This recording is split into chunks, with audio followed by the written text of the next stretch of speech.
Hello everyone, so as you can see the tiara is back, so I am of course here with another FairytaleAthon video. So FairytaleAthon is a very lovely magical little readathon that we've had going on over the last week. Today is actually the last official day of it and I've had so much fun with it, although I haven't actually read as much as I wanted to, unfortunately, just because I've been really busy with work. I've been quite stressed, I've just had other things on my mind, but I am hoping to finish a few books today so that I do have a decent amount of books to put in my wrap up, which will be coming at some point next week, so stay tuned for that. So today I am here to do the FairytaleAthon tag. So this tag was created especially for FairytaleAthon, so without further ado I'm just going to get right on into it. So the first question is, once upon a time, what is your favourite fairy tale? So I'm sure I've mentioned on multiple occasions that my favourite fairy tale is Beauty and the Beast. I just love absolutely everything about that story and both versions of the film. I love the whole theme of true beauty lying from within, because that is something that I am so passionate about. I really believe that, and I believe that obviously most of you guys will too.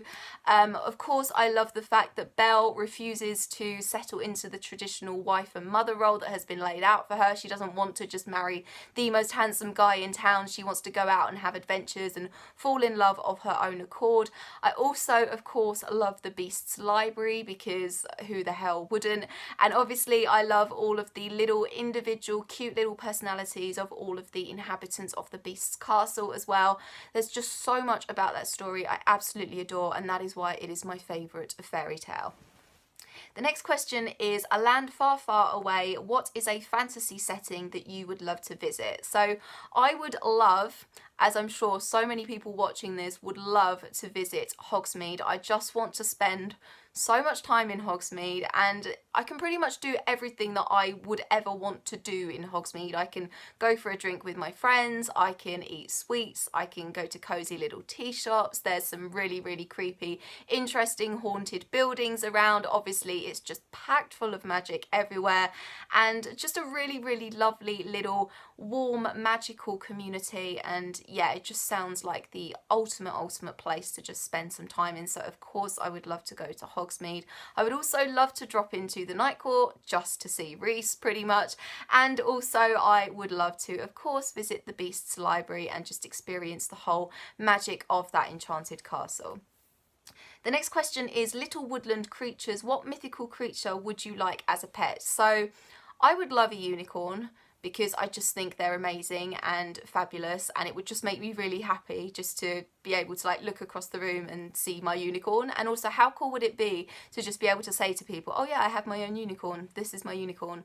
And that's absolutely amazing. I would also actually really love to have a phoenix though, because I just think they are so cool. So, you know, like when you're sad or when you're hurt, like the phoenix would just cry for you and its tears would heal you instantly, and I just think that's so cool. I also love how, you know, they can like rise from the ashes of their former selves, and I feel that that's something that I'm trying to do in my life as well. So I do definitely have that sort of affinity with phoenixes, and I think we would get on really well if I had my own phoenix.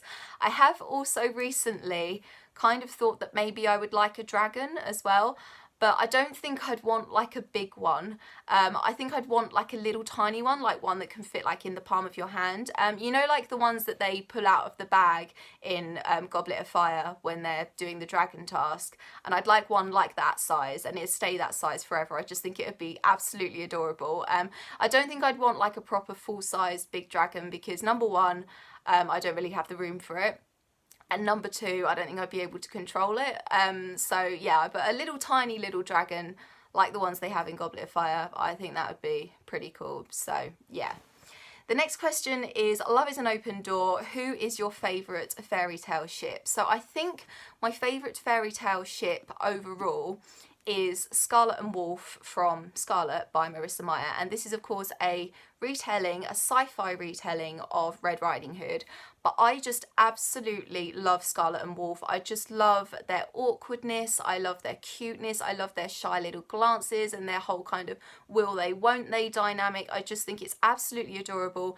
Having said that, I am actually currently through Cress, currently halfway through Cress by Marissa Meyer, and I really, really do feel that exact same way about Cress and Thorn as well. So I'm kind of thinking that I may ship them equally as much as I ship Scarlet and Wolf, but overall I do have to say Marissa Meyer is a queen, absolute queen at writing fairy tale ships. So yeah, either Scarlet and Wolf or Cress and Thorn.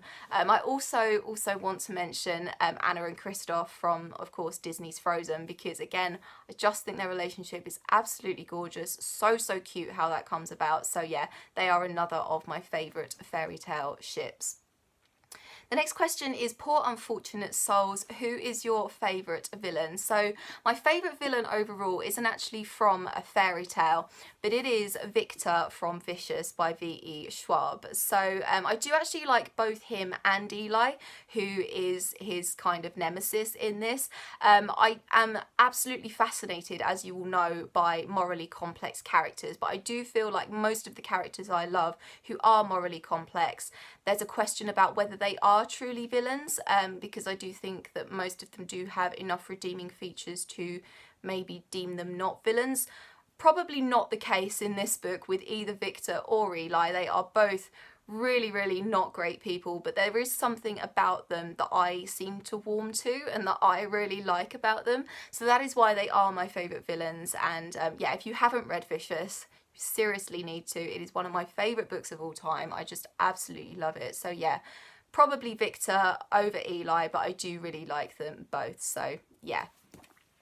The next question is, Fractured Fairy Tales, what is your favourite fairy tale retelling? So I had a lot to choose from for this question, but I think overall my favourite retelling is Geekerella by Ashley Poston. So if you couldn't tell from the title, this is a retelling of Cinderella, but not really. It's more of just a really nerdy, cute YA contemporary romance with very strong Cinderella similarities. And I think the reason I love it so much is because it's so subtle, and it's really fun to pick out all of those little similarities to the story of Cinderella, while knowing that it's actually just a really quirky, nerdy YA contemporary. But it's really cute, really cannot recommend it enough to anyone who hasn't read it. Yeah, so that is why it is my favourite retelling. The next question is, Happily Ever After, what is your favourite concluding book in a series? And for that I'm going to say A Conjuring of Light by V.E. Schwab. This is the third and final book in her Shades of Magic trilogy, and I just absolutely love this series so much. I gave all 3 books 5 stars. I raced through all 3 of them in a week, and they're all pretty chunky. Like, this one is really chunky. I think it's like 500-600 pages, something like that. 662 pages, and I read this one and the 2 before it all in a week. I just could not put this series down, and this final book is everything that I wanted to be. Everything is wrapped up. Everything that I wanted to happen to each of the characters happened. It was just so satisfying, and I do feel that you rarely get that like as a full circle where you're really satisfied with absolutely everything at the end of a series, and I really got that with this trilogy. So yeah, that is why it is my favourite concluding book in a series. And the last question is, the story continues, who do you tag? So I'm not going to tag anyone in particular, apart from obviously my co-hosts for FairytaleAthon. So they are Sam at A Bear and a Bee Books, Jordan at The Lost Reader, Becky at Coffee, Cocktails and Books, and Erica at Erica E. Reid. So obviously I'm going to tag you girls, but anyone else who wants to do it, obviously please feel free to. I will of course leave all of my social media in the description down below as normal. I hope you're having an awesome day, and I will see you very soon for another video. Bye bye.